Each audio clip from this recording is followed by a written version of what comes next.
Үзэгчдийнхээ өнөөдрийн амгалан айлтгахыг өрөг хилцүүлгийн шин дугаар эхлэж байна. Өрөг хилцүүлгээрээ бид энэ удаа боловсролын шинжилэл хувийн сургуулиудыг зохицуулж чадах уу сэдвээр хэлэлцэхээр зочтой урьсан байна. Зочтой танилцуулъя. Улсын их хурлын гишүүн Ундрам. За миний баруун гар талаас бүх нийтийн боловсролын төлөө иргэний нийгмийн үндэсний эвслийн ерөнхий зохицуулагч Тунгалаг. За судлаачдын төлөөлөл, судлаач, хуульч энх жаргалнаар хүрэлцэн ирсэн байна. За бид мөн хувийн хэвшлийн бага дунд сургуулиудын холбооны тэргүүн номинг урьсан боловч хараахан ирсэнгүү. За өнөөдрийн хилцүүлэг ерөнхийдөө хувийн сургуулиуд гэхээр мэдээж сургуулийн өмнөх боловсрал, за ерөнхий боловсролын сургууль, дээд сургуулиуд хамаарагдана. Гэхдээ өнөөдрийн хилцүүлгийг илүү ерөнхий боловсролын сургуулийн хүрээнд ярина гэдгээ бас хүрээлэлээ тогтооч. Эхний асуултыг Тунгалаг оролцогчид тавьмаар байна. За өнөөдрийн хүртэл хувийн сургуулиуд ямар ч зохицуултгүй явсаар ирсэн. За хэдийгээр одоо сайн боловсрол олгоно гэсэн зорилготой байдаг ч гэсэн хөтөлбөр, чанар, стандартыг огт одоо хяндаг, зохицуулдаг газар байдаггүй. За хүүхдийн эрхийн зөрчил, за мөн одоо сургалтын төлбөрийг жил болгон ямар ч хяналтгүйгээр нэмдэг гэсэн ийм гомдлууд маш ихээр ирдгээ гэсэн ийм кейсүүд бол нэлээд байна л да. Ер нь энэ зохицуултыг хэн хаанаас яаж хийх ёстой? Мэргэжлийн хяналтын ерөнхий газраас л ерөнхийдөө сургуулийн орчны стандартыг л жилдээ ганц удаа хяндаг юм шиг байгаа. Тэгэхээр энэ гомдол ер нь хөтөлбөр талдаа ирдгүү, ямар хүрээндээ илүү гомдол тавьдгийг, хаанаас яаж зохицуулах ёстой вэ? За тэгэхээр өнгөрсөн одоо 30 орчим жилд хувийн сургуулиуд Монголын боловсролын тогтолцоонд боловсролын үйлчилгээг ийм шууд хүргэх үйлчилгээг үзүүлж ирсэн байдаг. Гэхдээ энэ нь маш гинэн 90-ад оны дараахан манай одоо нийгмээр маш гинэн одоо үзэл бодолд суурлаад тийм ээ. Өөрөөр хэлбэл зах зээлийн эдийн засаг байгуулж байгаа юм бол одоо бүх салбарт хувийн хвшлийн оролцоо байх ёстой гэдэг үүднээсээ хувийн сургуулиуд байгуулж ажиллахыг зөвшөөрсөн юм үндсэн хуулийн заалт хийгээд тэгээд хувийн сургуулиуд байгуулагдаж ажиллаж эхэлсэн байдгийг. Тэгээ одоо ингээд судлаачид хувийн сургуулиудын зохицуултыг ингээд эргүүлээд ингээд судлаад үзэхээр ер нь бол нэг 4 чиглэлээр одоо зохицуултууд хувийн сургуулиуд зорилготойгоор байгуулагдсан буюу бусад улс орнууд одоо боловсролын тогтолцоонд хувийн хвшлийн оролцогчдыг оролцуулсан байдаг. Тэрэн дотроос манай Монгол улс бол хамгийн муу хувилбарыг буюу зах зээлийн механизмыг нэвтрүүлэх гэдэг зорилготой гор энэ хувийн хвшлийн сургууль цэцэрлэгүүдийг байгуулахыг зөвшөөрсөн байна. Тэр нь маш муу гэдэг нь юу вэ гэхээр одоо хувийн сургуулиудыг байгуулчих юм бол өрсөлдөөд одоо улсын сургуулиудтай өрсөлдөөд аль альнийхэн чанар сайжирна гэсэн ийм одоо бодлогын хүлээлттэй байсан. Гэвч бодлогын одоо нөгөө хүлээлтэндээ хүрээгүй үр дүн эсэргээрээ гарч эхэлсэн. Өөрөөр хэлбэл боловсролын салбарт болон төдийгүй нийгэмд одоо ийм тэгш бус байдлыг бий болгох, гүнзгийрүүлэх, ялангуяа төлбөрийн чадвараар нийгэм эдийн засгийн статусаар нь ийм одоо сургуулиудыг ялгаатай болгох, ялгарах, тэр дотроо одоо суралцагчдыг ялгарах ийм одоо таагүй үр дагаварт аваад ирсэн байна. Тэгээ энийг одоо хэн хамгийн түрүүнд мэдэрдэг вэ гэхээр иргэний нийгэм эцэг их суралцагчид мэдэрдэг. Тэ бодлогыг гаргасан хүмүүс мэдрэхгүй ээж магадгүй, одоо дээд түвшинд шийдвэр гаргах түвшинд ажиллаж байгаа хүмүүс мэдрэхгүй ээж магадгүй.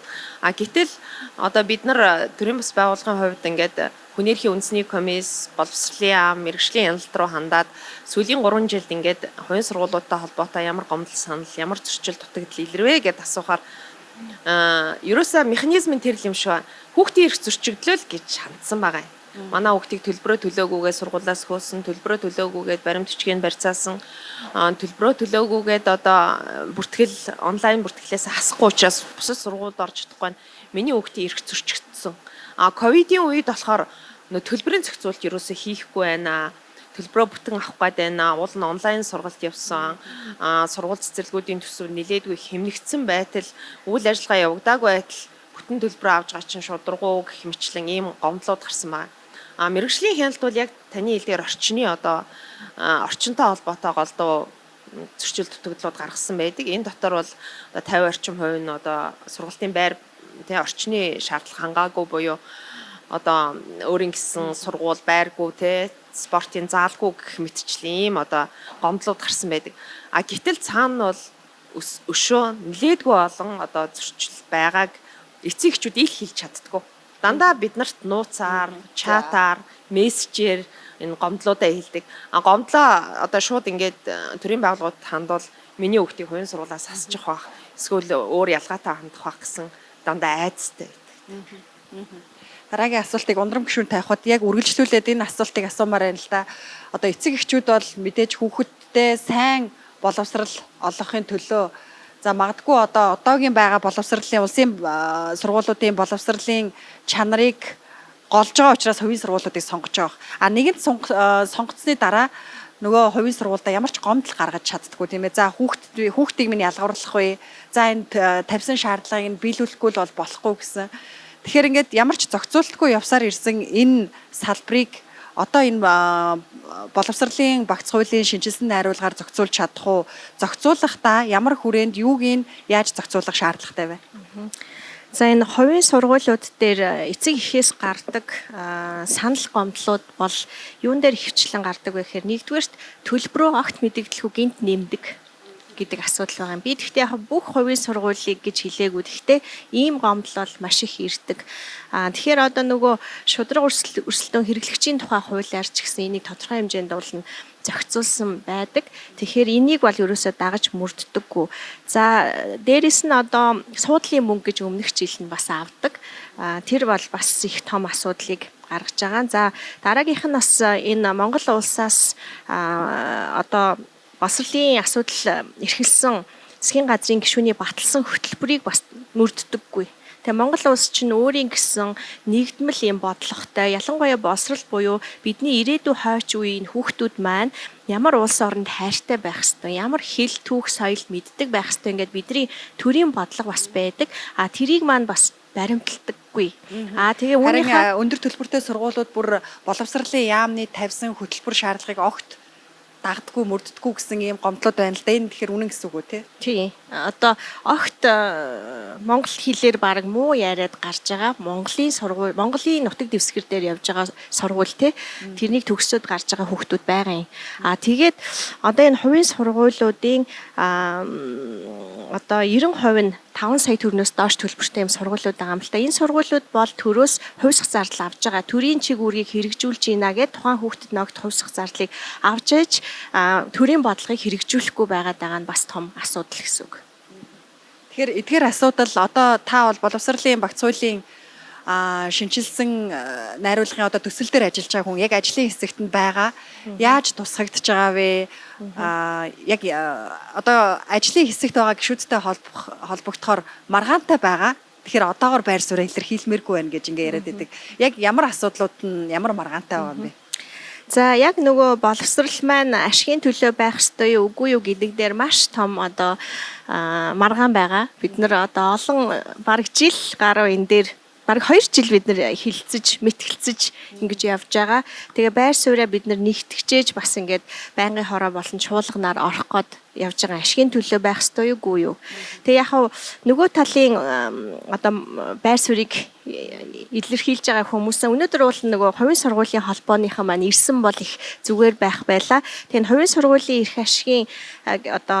ашигын талд байгаа гишүүд маань юу гэж байгаа вэ гэхээр одоо хувийн сургуулиуд байх ёстой бүхэл бүтэн 30 жил одоо 93 оноос ахуулаад анхны хувийн сургуулиуд байгуулагдсан. Энэ сургуулийн төрийн ачааг үүрэлцсэн өөрсдийнхөө эд хөрөнгө цаг хугацааг энэ салбарт оруулсан хүмүүсийн сургуулийг та нар одоо төр ингээд хувийн эвшлэл рүү халдлаа гэсэн байдлаар хамгийн том одоо үндэслэлээ хэлж байгаа юм. Тэгээ миний энэний эсрэг хэлэх зүйл болохоор за өнгөрсөн 30 жилд одоо манай Монгол улсын төр боловсролын салбартаа төдийлөн сайн анхаараагүй энэ үнэн. Тэгээд тэр үеэр бас зөв бодлого гаргаж чадаагүй улмаас хувийн сургуулиуд маань зохицуултгүй ингээд хөгжиж яваад ирсэн. За айлын хүмүүс одоо мэдээж хүн өөрийнхөө хүүхдийг бусдаас илүү байцгаасаа гэл хідэн төгрөгөө олоод тэр сургуулиуд өгчээлээ. Төр ч гэсэн хувьсах зардал тухайн хүүхдүүдийн тоогоор олохын хажуугаар маш олон төрлийн татвараас ингээд чөлөөлөөд хувийн сургуулиудаас дэмжиж ирсэн байдаг. Тий. За тэгээд өнөөдөр хамгийн гол нь энэ сургуулиуд маань саяны миний эцэг эхийн гаргадаг гомдлуудтай холбоотой юм асуудлыг гаргаад эцэг ихтэй давуу эрхтэй харьцдаг болцсон сүүлдээ тий. Дуртай үедээ төлбөрөө нэмжин төрийн татвар төлөгчдийн мөнгийг авч иж төрийн боловсролын талаар баримлах бодлогыг тэнд хэрэгжүүлэхгүй байна. Одоо хөтөлбөрийн хувьд за тэгээд хамгийн эцэст энд манай нийгэмд төрж гарч байгаа хүүхдүүд амьдрал руу орохдоо өөр гараанаас орж байгаа. Тэгш боломжийг Монгол улсын хүүхэд болгон тэгш боломжоор хангах ёстой. Энэ нь бол одоо эрүүл мэнд болон боловсролын үйлчилгээ төрөөс өгөх ёстой. Энэ нь ерөөсөө хангахдахгүй өөр 3 зиндаанд амьдрал руу гараад тэгээд ерөөсөө 10 жил төгсөхдөө л сайхан амьдрах уу, жоохон тааруухан амьдрах уу гэдгийг тодорхой гараад байгаа байхгүй аль сургуульд явж байгаас хамаарат. Тэгэхээр төр хүүхдүүдээ ялгаатай байдалд амьдрал руу оруулж болохгүй гэдэг л хамгийн том одоо миний хэлээд байгаа асуудал байгаа юм. Тэгээд энэ хувийн сургуулиудыг мэдээж одоо шууд өмчийг хураахгүй шүү дээ төр. Гэхдээ энэ дээр хоёр талаасаа сууж ярилцаад ингээд зөвшөөрүүлээд энэ Монголын хүүхдүүдийн төлөө бид нар зөвшөлтсөлд хүрэх ёстой. За их жаргал судлаачаас асуухад за таны хувьд бас 2018 19 онд хувийн сургуулиудын эрх зүйн орчны талаар судалгааны багт яг гардаж ажилласан юм байна. Тэгэхээр манайд байдаг одоо эрх зүйн доголдол гэх юм уу нэг асуудал нь бол хувийн сургуулиуд ХХК гэсэн компани статуст харьяалагддаггүй. За сургууль буюу одоо төрийн бус байгууллагаар бүртгэгддэг учраас татвар төлдөггүй. Татвараас бол чөлөөлсөн тийм ээ. Тэгэхээр ер нь энэ эрх зүйн орчны хувьд сайжруулах шаардлагатай, тодорхой болгох шаардлагатай ямар асуудлууд байгаа вэ? За юун түрүүнд ер нь энэ яагаад одоо энэ хувийн сургуулиудын асуудлыг тусгайлан зохицуулах уугүй юу гэдэг асуудал яригадаад байна гэхээр энэ үндсэн хуулиасаа ихтэй тайлбарлах хэрэгтэй. Үндсэн хууль юу гэж тайлбарсан бэ гэхээр хүн бүр сурч боловсрох хэрэгтэй. За бүх нийтийн суурь энэ ерөнхий боловсролыг үн төлбөргүй болгоно гэж зас. Тэгээ энэ бол энэ эрхийг төр баталгаажуулах хэрэгтэй. Тэгээ түүний ард тэр цэг тавьсны ард нь юу гэж байгаа иргэд төрөөс тавьж байгаа шаардлагад нийцүүлсэн хувийн сургууль байгуулж болно гэсэн ийм эрх олгосон залттай. Тэгээ яг ийм төрлийн зохицуулалт бол ер нь Монгол улсын нэгдүгээр орсон олон улсын гэрээ конвенцуудад яг энэ агуулгаар байдаг. Яг манай энэ үндсүүлийн залт чинь нэг тийм бусдаас тийм сондгой зохицуулалт бас биш л дээ. Тэгэхээр юу гэсэн үг вэ гэхээр гэхдээ тэрийг ингээд одоо янз янзын эрх зүйн баримтчгээр тайлбарлалт нь юу гэхээр энэ иргэдийн энэ одоо хувийн сургууль байгуулах эрх нь ямар хэмжээ хязгаараар тодорхойлогдсон бэ гэвэл өөрсдийн тодорхой одоо шашин, шүтлэг эсвэл өөрсдийн итгэл үнэмшлийнхаа хүрээнд төрөөс олгодгүй. Гэхдээ тэр одоо мэдлэг боловсролыг гэх юм уу эсвэл тэр одоо уламжлалт соёлоо бүр хүмүүстээ үлдээх зорилгоор магадгүй тийм сургуулийг сайн дурын үндсэн дээр байгуулах эрхээр нь хангаж байгаа. Нэгдүгээр, хоёрдугаар ийм хувийн сургууль байгуулж байгаагийнхын төлөө төр өөрийнхөө одоо иргэдээ сурч боловсрох эрхээр нь одоо хангах үүргээсээ хизээч чөлөөлөгдөхгүй. Тэнгүүт одоо бид нар нөгөө сая яригдлаа шүү дээ. 30-аад жилийн хугацаанд Монгол улс арсан нийгэм шилжснээс хойш ер нь бол төр өөрөө төсвийн алдагдaltaй ч байд юм ямар нэгэн шалтгаанаар энэ чиг үүргээ ингээд хуваарлаад өгчихсөн. Тэгээд тэндээ ингээд нэг тодорхой хэсэгтээ бараг ингээд хуулиас давтсан хэмжээний юм эрх мэдэлтэй болчихсон. Тэгээд нөгөө хүмүүс чинь болохоор хүүхэд нь тэнд сурч боловсрч байгаа болохоор одоо шаардлага тавьж чаддгүй. Гэтэл энэ чинь төрийн чиг үүргийг хэрэгжүүлж байгаа бол бид нар одоо аль нэг төрийн байгууллага дээр очиод та миний хүүхэдтэй ингэж харьцаж болохгүй эсвэл та надад одоо төлбөр төлсөний маань төлөө үйлчлэгээ үзүүлэх үгүйгээ шийдэх хэрэггүй шүү дээ. Жишээ нь одоо юу гэдэг газрын албан дээр очиод та надад төлбөр төлчих юм бол би танд үйлчлэгээ үзүүлнэ. Төлбөр төлөхгүй бол үйлчлэгээ үзүүлэхгүй гэж хэлэхгүй шүү дээ. Тэгэхээр нэг нь хэрвээ хувийн сургуулиуд төрийн чиг үүргийг хамтран хүлээж байгаа гэж үзэх юм бол энэ хуулиар тавьж байгаа шаардлагад нийцүүлэх хэвээр нэгдүгээр чухал шаардлага. Хоёрдугаар сая одоо нөгөө дутагдaltaй асуудлын талаар яриад байна. Манай хуулинд болохоор салбарын одоо энэ боловсролын салбарын хуулинд ер нь энэ хувийн сургуулийн үйл ажиллагаа маш ерөнхий орхичихсан. Тэрний нэг нь болохоор ашигын болон ашигын төлөө бос байж болохоор зохицуулсан. Тэгээ тэр нэг үүсгэн байгуулагч өөр сонголтын асуудал болж хуурч байгаа байхгүй. Гэхдээ энэний аль нэг чиглэлээс үл хамааран ашигын төлөө байгаагийнхаа төлөө илүү татвар төлдөг ч юм уу. Эсвэл ашигын төлөө бусаар ингээд үйл ажиллагаа явуулж байгаа төлөө бусад хувийн сургуулиас арай давуу байд хүлээдэг ч юм уу. Ийм ялгаатай төрлийн зохицуулалт байхгүй.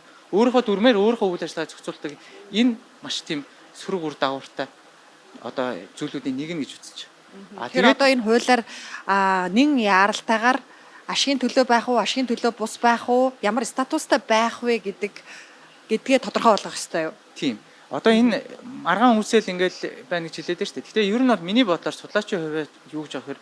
Энэ бол дэлхийн нийтэд одоо харьцангуй маргаангүй болсон асуудлуудын нэг. Монголд одоо ингээ маргаад байна гэж шүү дээ.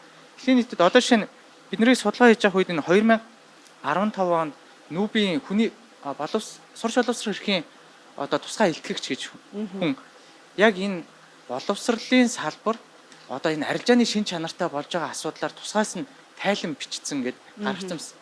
Тэгэд энэ ер нь ингээд арилжааны шин чанартай болж байгаа асуудал яг зөвхөн Монголд бий болоод байгаа ш. Дэлхийд ер нь энэ хөгжиж байгаа ядуу буураач гэдэг юм уу. Энэ бүх улсууд энэ нөхцөл байдлыг даван туулаад гараа явж байгаа. Тэгээд энэ ямар сүрэг үр дагавар бий болдог вэ? Урт хугацаанд юу болдог вэ гэдгийг маш тодорхой ингээд түүхчлээд харуулчихсан юм ингээд бодиттой фактууд дэлхийн нийтэд байна. Одоо бид нар 30 жилийн хугацаанд өөрсдөө ч гэсэн мэдэрчлээ тийм үү. Тэгээ энийг ингээ үргэлжлүүлээд байх юм бол бүр юу болох вэ гэдг нь ер нь бол олон улсын хэмжээнд бол харьцангуй тодорхой болчихсон. Тэгэхээр бид нар одоо энэ улс төрийн хувьд ийм зөрөгтэй шийдвэр гараад одоо яг энэ боловсролын салбарын хууль тогтоомж багцаараа шинжлэж байгаа энэ яг торгон мөчтөр энэ дээр яг шийдвэртэй арга хэмжээ авахгүй бол дахиад бид нар 10 20 жилийг алдах юм бол энээсээ илүү хүнд байдалд орох хэрэгтэй. За. Тунгалаг оролцогчоос асуухад сая та кейсүүд дурдлаа штэ тийм ээ. За ковидын үед ийм төлбөрийн асуудлууд гарсан, төлбөрөө буцааж авах ёстой мүү, гүү мүү гэдэг ийм асуудал гарсан гэж юм. За хүний эрхийн комист одоо хүүхдийн эрх зөрчигдөж байгаа гомдлууд олноор бүтгэгдсэн юм байна. Эдгээр асуудлууд тэгээд ер нь яаж шийдвэрлэгддэг юм бэ?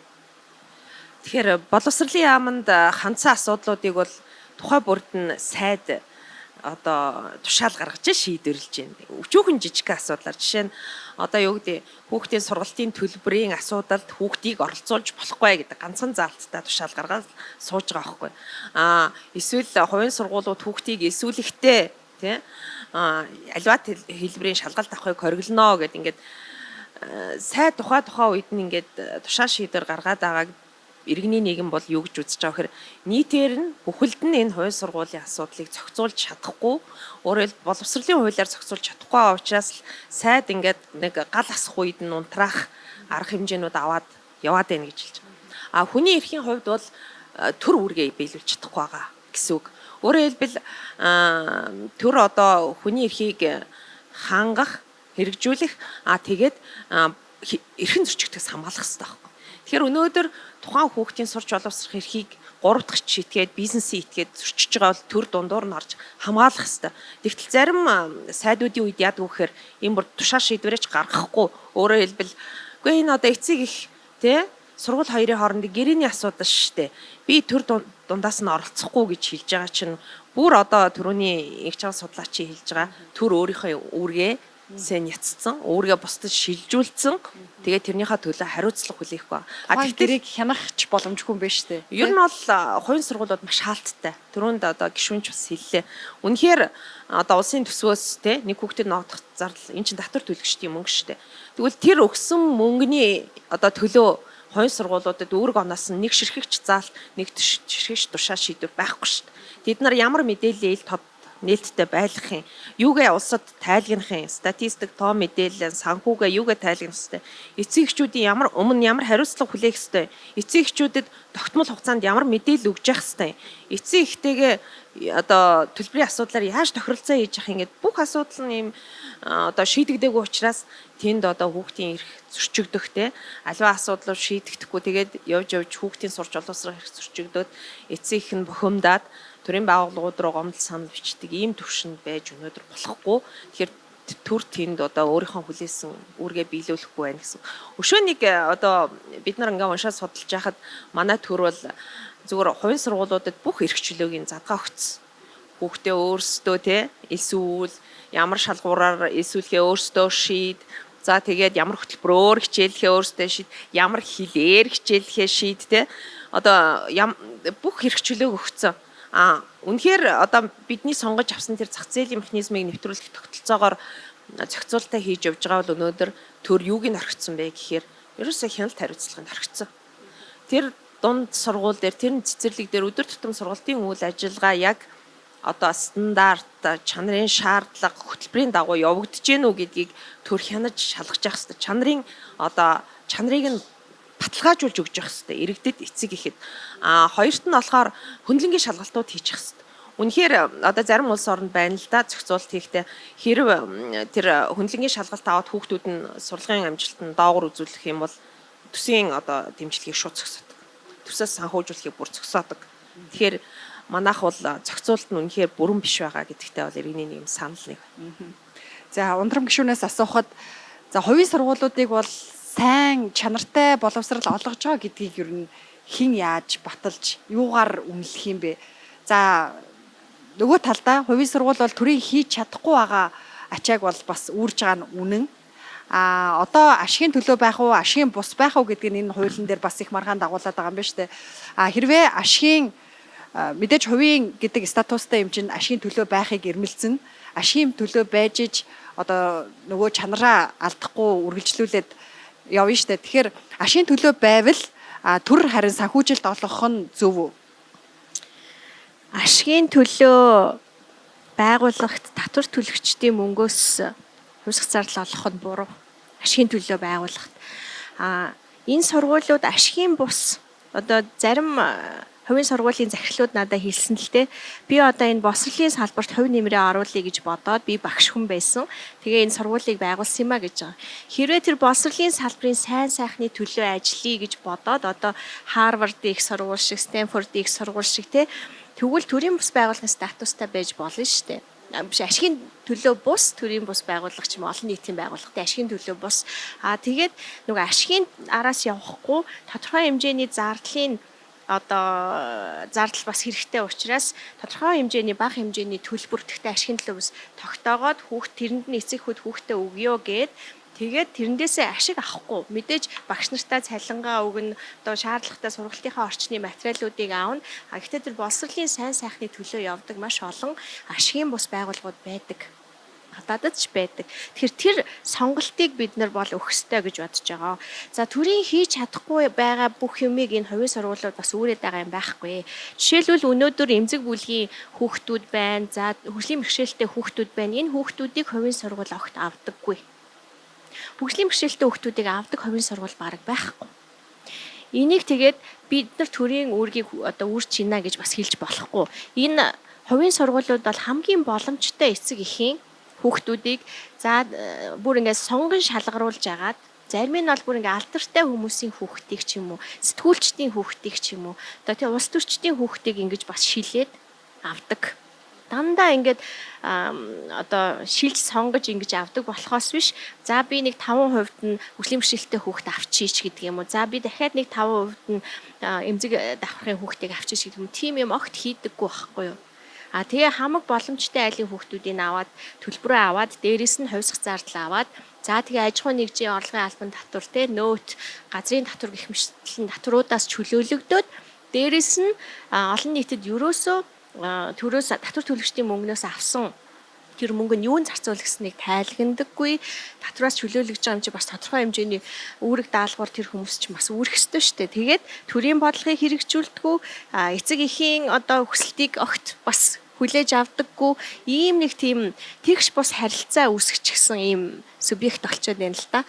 Тийм учраас бид нар энэ хуулиар хувийн сургуулиудад тодорхой хэмжээний зохицуултуудыг хийж өгөх ёстой. Хөгжлийн бэрхшээлтэй хүүхдүүдийг 5% авах ёстой. За нийгмийн эмзэг давхрын хүүхдүүдийг аваа гэд энэ олон улсын жишг байхгүй юу? Бусад улс хувийн сургуулийг зөвшөөрж байгаа зарим улс орн. Улсын сургуулиуд ч гэсэн хөгжлийн бэрхшээлтэй хүүхдүүдийг бараг авдаггүй үстэй. Авж байгаа шүү дээ.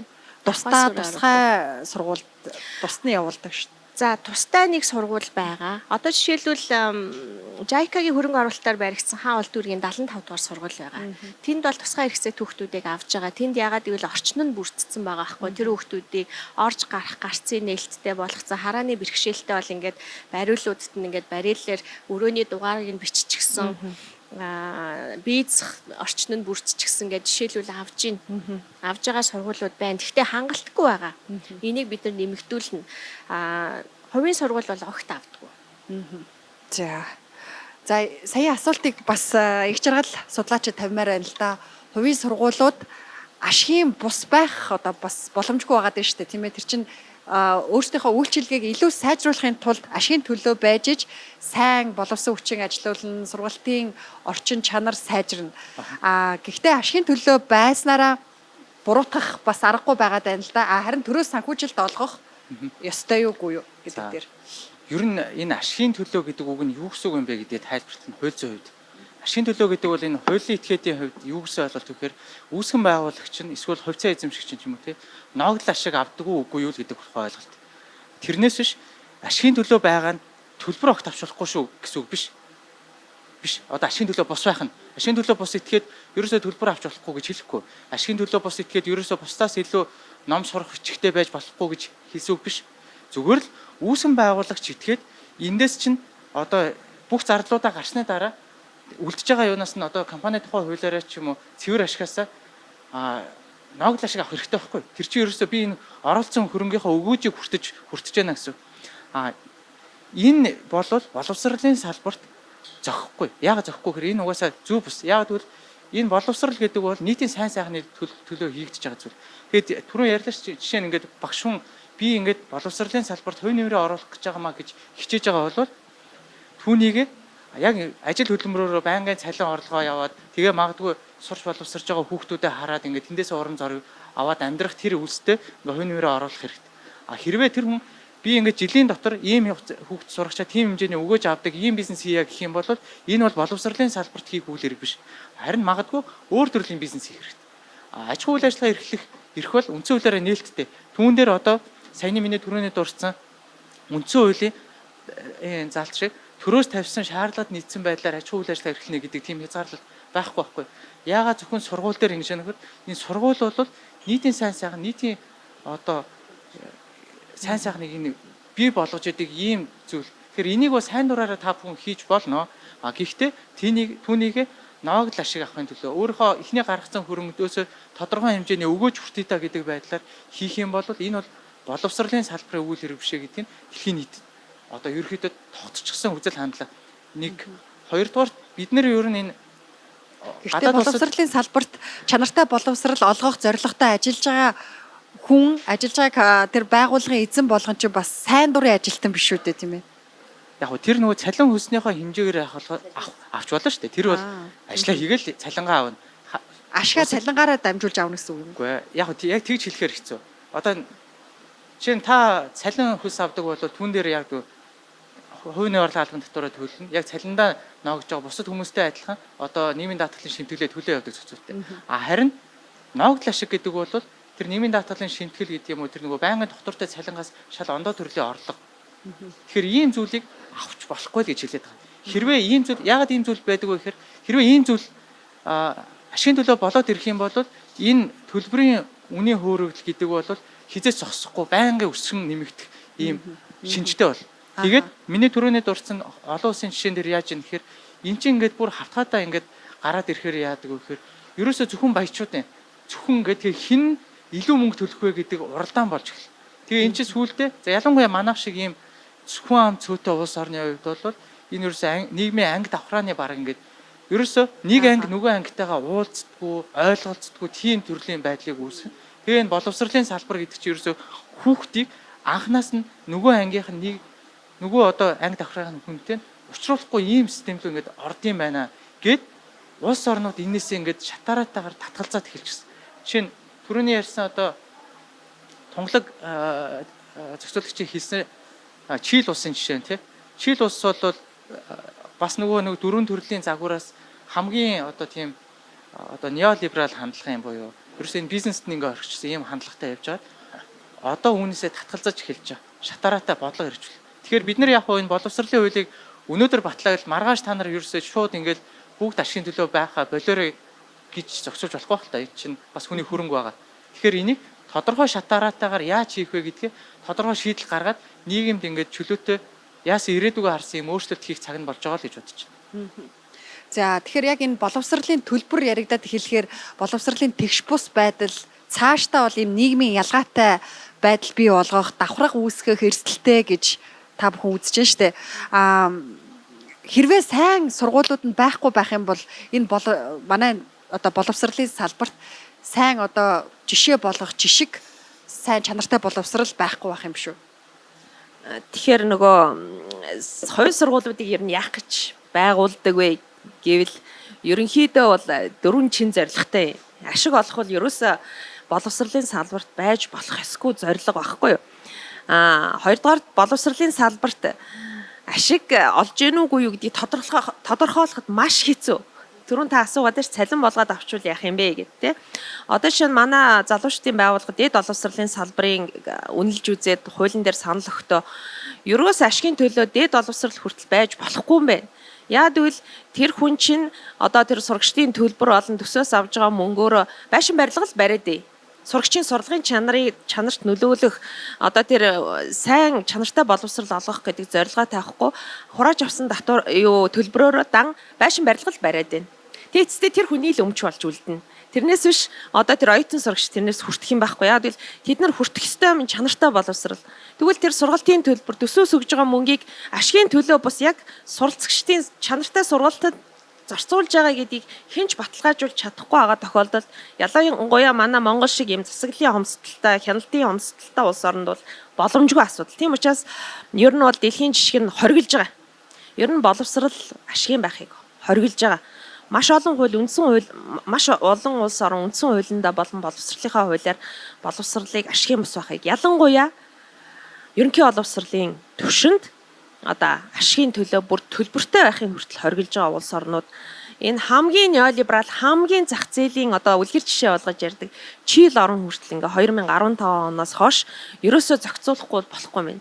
Чил бол ерөөсөө маш амар тийм ялгарсан улс орн болсон. Амжиргааныхаа түвшнөр одоо хамгийн ядуу хэсэг нь нэг төрлийнхаа сургуульд явдаг. Дундаж амжиргаатай хэсэг нь нэг төрлийн сургуульдаа явдаг. Тэгээд чинээл хэсэг нь өөр одоо явдаг. Тэгээ энийг нь эсэргүүцээд оюутны жагсаал, иргэдийн одоо эсэргүүцэл, иргэний нийгмийн байгууллагын маш их эсэргүүцэл гарсан учраас өнөөдөр төр зэсэг нь одоо юм бодлогын хэрэгслээд өөрөөр хэлбэл зохицуулах тэр хувийн сургуулиудыг илүү төрийн үйлчилгээ үзүүлж байгаа байгууллага шүү гэдэг чиглэл рүү нь одоо хандуулах юм зохицуултуудыг хийж эхэлж байна л да. Жишээ нь хувийн сургуулийн одоо жинхэнэ зорилго нь ашиг биш юм аа. Хизээж ашиг байж болохгүй. Зорилго нь уг нь таны хэлж байгаа шиг хичээл заах өөр төрлийн арга барилыг одоо туршиж нэвтрүүлэх эрхчлөөг өгж байгаа.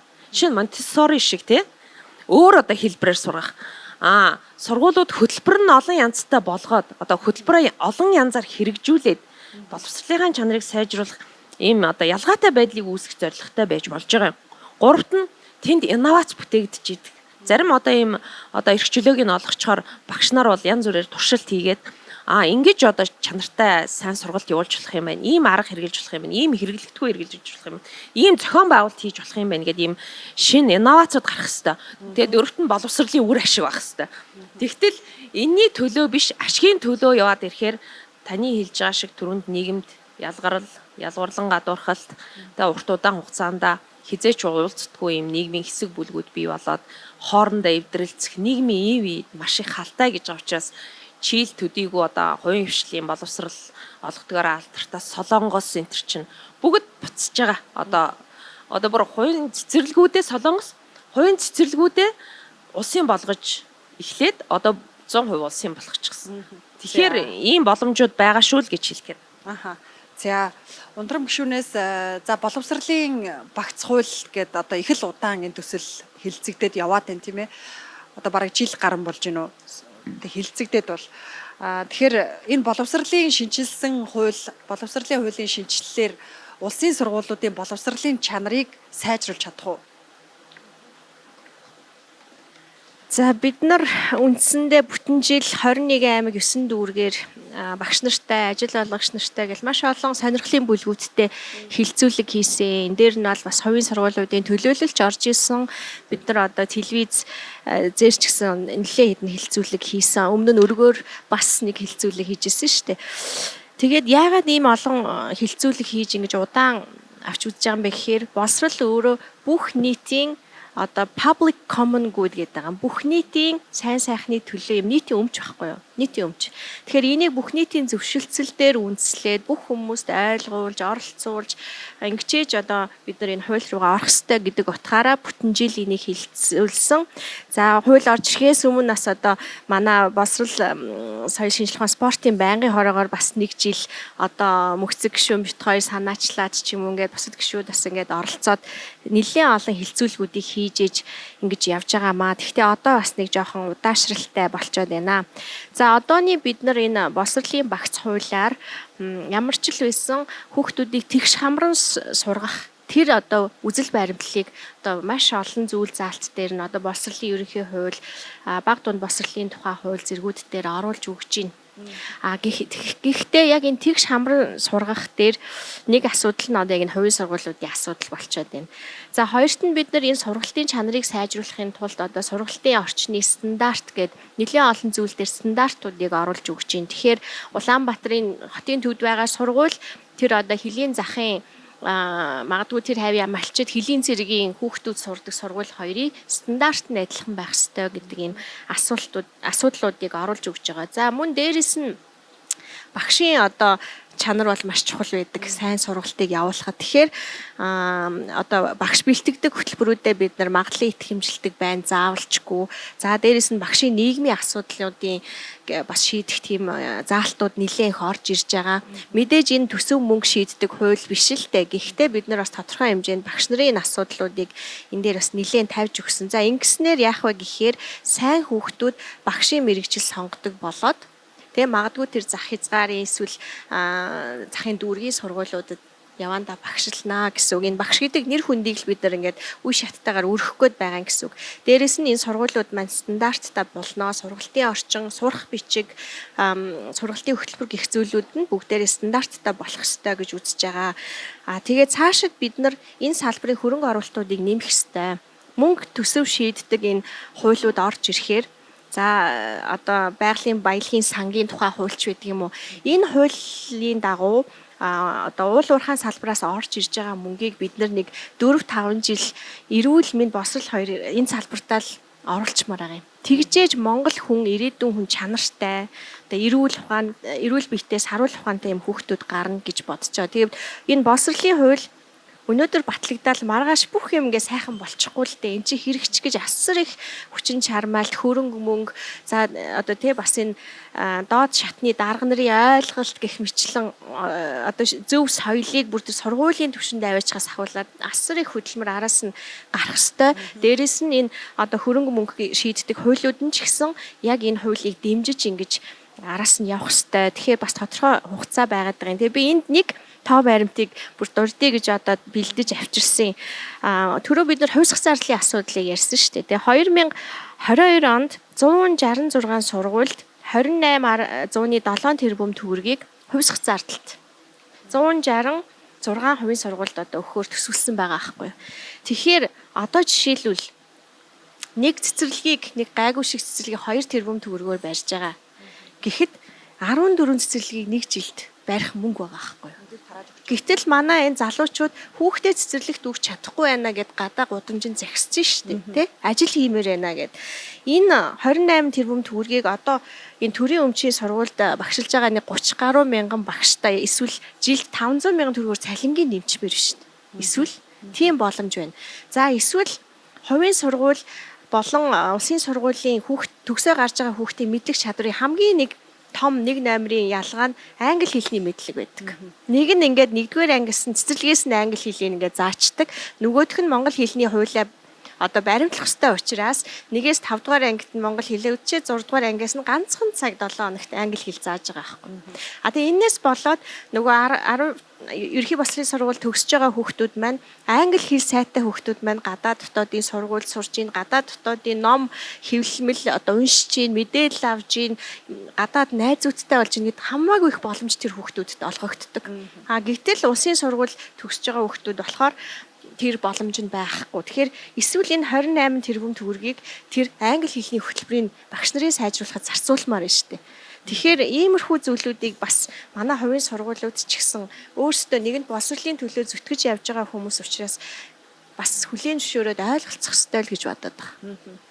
За Одоо гээд нөгөө хувийн сургуулиудаа баг үзэж байгаа үзэгчид төр өөрсдөө боловсролын чанараас сайжруулахгүй, улсын сургуулийнхаа чанарыг сайжруулахгүй байхад хувийн сургуулиуд руугаа баг ингээд ад үзэж дайрлаа гэж баг бодож иж магадгүй тийм ээ. А ер нь улсын сургуулиудын боловсролын чанарыг сайжруулахын тулд бид ер нь юу хийх ёстой юм бэ? За ер нь бол Олон улсын жишгтэй олон улсын харьцуулбал жишгээр бол энэ төсвийн асуудлыг л хамгийн гол нь шийдэх хэрэгтэй. Төсвийн асуудал. Яг үнэндээ одоо жишээ нь улсын сургуулиуд дээр нэг тийм тас сондгоо хүмүүс очиж багшилчаад хувийн сургуулиуд дээр болохоор дахиад шал ондоо ингээд өөр гаригаас ирсэн ч юм уу хүмүүс багшилчаад тэгээ ингээд ийм хоёр чанарын ялгаа үүсээд байгаа гэхээсээ илүү ерөөсөө төсвийн хөрөнгөний боломжийн асуудал байхгүй. Нэгэнд нь мэдээж хувьсах зарлалын хэмжээгээр ингээд улсын сургуулиудад өгчөж байгаа. Нөгөөдгөнд нь болохоор хувьсах зардал өгчин дээрээс нь дахиад эцгийнхээс нь төлбөр аваад тэгээ ингээд өсвөл тэгээ дээрээс нь дундаас нь ингээд ашгаа хий чин тий. Нөгөө ноогдол ашиг ч юм уу тэндээс бүтэж байгаа бүр барилга байгууламжийн хувийнхаа эзэмшилд бүртгүүлчээ хүртэл ингээд явж байгаа тохиол. Ингээд явж хахад мэдээж энэ дээр чанарын ялгаа гарна. Боловсон хүчний хувьд ч гэсэн. Тэгэхээр зүгээр олон улсад ингээд юу гэж үзэж байгаа нэхээр хэрвээ энэ хувийн сургуулийг ингээд хэтэрхий либералчлаад зохицуултгүй энэ чигээр удаан үргэлжлэх юм бол төр энэ өөрийнхөө нөгөө энэ нийтийн сайн сайхны төлөөх энэ чиг үүргээ бүр мөсөн алдах эрсдэлтэй. Сүүлдээ өөрийнх нь нөгөө одоо төрийн сургуулиудынхаа институт тогтолцоон тэр чигтээ сүйдэж алга болох ийм эрсдэл байна. Яг тэгвэл нөгөө шийдвэр гаргаж байгаа түвшинд голцоо байгаа хүмүүс тэр хүмүүс болохоор асуудлаа одоо өөрсдөнд нь яг хүүхдийн чинь юм уу тий асуудал нь бий болох юм бол түүнийг хувийн сургуулиудаар очиж шийдвэрлүүлчих. Өөртөө төлбөрөө өгөөч ч юм. Тэгтэл яг ард иргэдийн хувьд юм уу тий нийт массын хувьд бол тийм боломж байхгүй. Тийм болохоор нөгөө хүмүүс яг өөр санаа амьдрал дээр магадгүй тулахгүй байгаа зүйл дээрээ төсвийн хөрөнгөний асуудал дээр ч гэсэн яг улс төрийн зоригтой шийдвэр гаргаад саяны хэлсэн одоо тэр нөгөө сангийн хөрөнгийг ийм зүйл зарцуулъя гэдэг дээр бодиттой ингээд шийдэл гаргахгүй. Тэгээ магадгүй ард иргэд ч гэсэн түүн дээр олигтой одоо шахалт үзүүлж эхлэхгүй.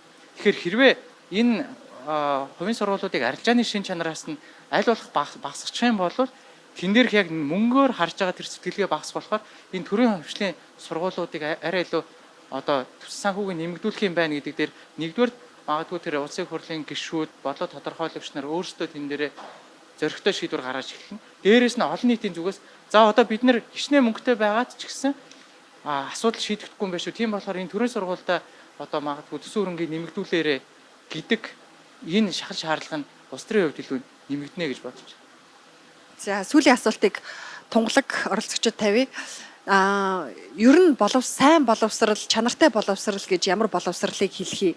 Хувийн сургуулиудын боловсрал сайн байгаа бол тэр одоо хөтөлбөр, арга барил, туршлагыг улсын сургуулиудад шууд нэвтрүүлээд явах боломжгүй мүү? За нэгдүгээрт би санал нийлдэг. Хувийн сургуулиуд чанартай гэдэг нотлохоо дэлхийд даяар байхгүй.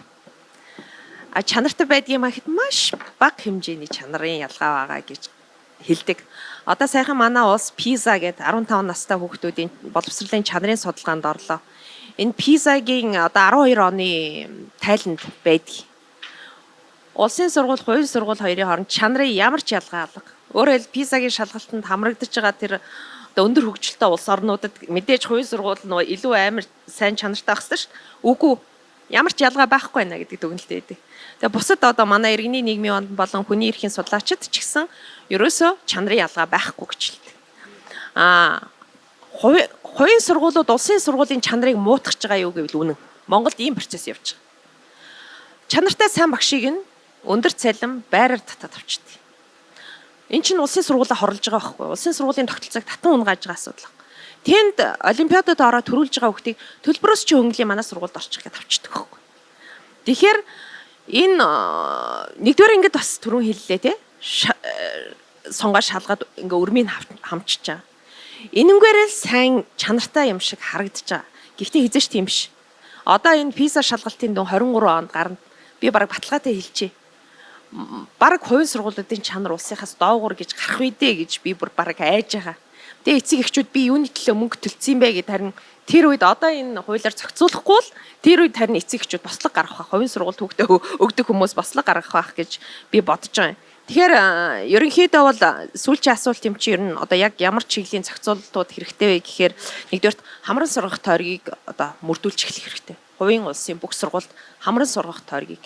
Энэ бол одоо олон улсын түвшинд янз бүрийн хөгжлийн түвшинтэй улсуудын хийж байгаа ажил хамран сургах тойрог бол хатуу баримтлана. Хоёрт нь боловсролын эрэлт нийлүүлэлтэнд одоо суурилсан бодлого баримтлана. Үнэхээр тэр одоо хувийн сургууль шинээр байгуулъя гэдээ орж байгаа нөхрийг та Баянгол дүүргийн тий аль одоо хороонд сургууль барих гэж байгаа юм бэ? Тэнд наан чи улсын сургууль хангалттай байж байна. Танд хувийн одоо сургууль байгуулах зөвшөөрлөхгүй гэж төр зоригтой хэлдэг одоо болох цаг болсон байна. Гуравт нь болохоор энэ нөгөө хүүхд илсүүлдэг бодлогыг маш нарийн төвлөрсөн байдлаар хянж хийж байна. Өөрөөр хэлбэл хувийн сургуулиуд одоо бол хувийн сургуулиуд өөрснөө дураараа илсүүлж байгаа шүү дээ. Тэгвэл энийг төвлөрсөн байдлаар бүх эцэг эхчүүд нэгдүгээр ангид орох хүүхдээ улсын бүртгэлийн системд оруулдаг. Тэгэнгүүт тэрийг нь одоо хороо ойрных нь хамран сургах тойргуудад хуваарлаад үнэхээр тентэн сургуулгүй бол танд хүүхдээ хувийн сургуульд өгөх хэрэг чинь нэгдэж байна. Ийм төрөөс олсон шалтгаанаас, төрийн бодлогоос олсон шалтгаанаас тийшээ илсэж байгаа учраас таны хүүхдийн хувьсгах зардлыг өгнө л гэж өгнө. Тэрнээс биш бүх сургуульд хувьсгах зардал өгдгийг зогсоох хэрэгтэй. Ашигын төлөө бүр компанид өгдөг одоо бүр болох хэрэгтэй. Бүр одоо иргэний нийгмийн хатуу байр суурь бол юу гэхээр энэ заавал эзэмших боловсролын түвшин буюу төрөөс үн төлбөргүй заавал эзэмших боловсрал олох түвшинд хувийн сургуулиудыг одоо тодорхой хугацаатай өгөөд байхгүй болох хэрэгтэй. Өөрөөр хэлбэл энийг чинь зөвхөн бид нар хийгээгүй. Одоо бидний зах зээлийн үлгэр жишээ гэгддэг Солонгос улс өнөөдөр хувийн цэцэрлэгүүдээ улсын болгочлоо. Одоо элит хувийн ахлах сургуулиудаа буцаагаад тийм ээ улсын болгож штэ. Тэгэхээр бид нар улс төрийн өсөлт зориг хэрэгтэй. Ерөөсө түрүүний би гишүүнтээс бүрэн санал нэг байна. Төсвийн санхүүжилтийн бодлогоо л одоо хаашин чиглүүлэх тэр өнцгөл өөрчлөмөр байна. Ялангуяа одоо би энэ мань олон байгаа тохиолдолд энэ боловсролын шинжилэл, боловсролын хууль гэж үнэхээр өөрсдөө социал демократ гэж хэлж байгаа бол тий энэ нийтийн боловсролын тогтолцоог дэмжих хэрэгтэй. Нийтийн эрүүл мэндийн тогтолцоог сайжруулах, чанаржуулахын төлөө мөнгө зарцуулж санхүүжилтээ хийх хэрэгтэй болохоос биш хувийн тогтолцоо руу үүргээ өгчөөд либералууд шиг сууж иж болохгүй л ах гэж бодож байна. Тэгээ бид нар харж байна тийм. За ойлголоо. Баярлалаа. Бидний хилцүүлгийн цаг өндөрлөж байна. Өрг хилцүүлэг өнөөдөр боловсролын шинжилэл, хувийн сургуулиудыг зохицуулж чадах уу сэдвээр хилцүүлэг өрнүүллээ. Зочдоо дахин танилцуулъя. Улсын их хурлын гишүүн Ундрам. За бүх нийтийн боловсролын төлөө иргэний нийгмийн үндэсний эвслийн ерөнхий зохицуулагч Тунгалаг. За судлаачдын төлөөлөл, судлаач, хуульч, эх жаргалнаар оролцлоо. Бидэнд анхаарлаа хандуулсанд баярлалаа.